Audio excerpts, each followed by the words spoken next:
Congress senior నేత Digvijay Singh విమర్శల్ని తిప్పికొట్టారు TRS MP Vinod Kumar. ఉనికి కోసమే కాంగ్రెస్ విమర్శలు చేస్తోందని మండిపడ్డారు ఆయన. ప్రాజెక్టుల్ని అడ్డుకునేందుకు కాంగ్రెస్ కుట్రలు చేస్తోందని ఆరోపించారు ఆయన. మొబిలైజేషన్ అడ్వాన్సుల పేరుతో అవినీతిని పెంచి పోషించింది కాంగ్రెసే అని విమర్శించారు ఎంపీ వినోద్. కాంట్రాక్టర్లకి కోట్లాది రూపాయలు ప్రజాధనాన్ని కాంట్రాక్టర్ల చేతిలో పెట్టి టెండర్లు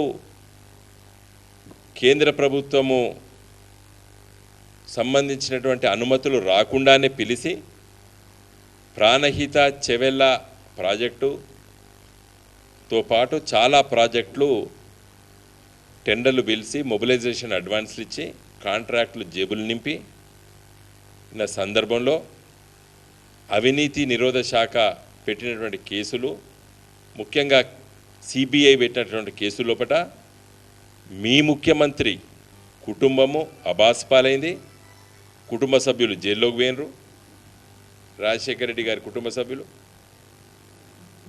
మిత్రులు. అవినీతి అనేది ఎక్కడ జరిగింది? పిలిచిన టెండర్లన్నీ మీరే పిలుస్తారు. అవి ఆచరణలో కాంట్రాక్టులు పనులు మొదలు కాకముందే మీ ప్రభుత్వం గందరగోళం పడి ఆచరణ అమలు చేయకుండా వదిలిపెట్టిన మీరు ప్రాజెక్టులన్నీ. భూసేకరణ అనేది కేంద్ర రాష్ట్ర ప్రభుత్వాల పరిధిలో ఉంటుంది. కంకరెంట్ లిస్ట్, రాజ్యాంగంలో కంకరెంట్ లిస్ట్లో ఉంటుంది. తెలంగాణ రాష్ట్ర ప్రభుత్వము శాసనసభలో బిల్లు పాస్ చేసి ఈరోజు రాష్ట్రపతి ఆమోదం కోసం పంపితే 1000 దరఖాస్తులు పంపించారండి రాష్ట్రపతి కార్యాలయానికి వీళ్ళు. ఇది మీరు సంతకం పెట్టద్దు, సంతకం పెట్టద్దని అంటే తెలంగాణ ప్రజల నోట్ల మట్టి పోస్తారు మీరు.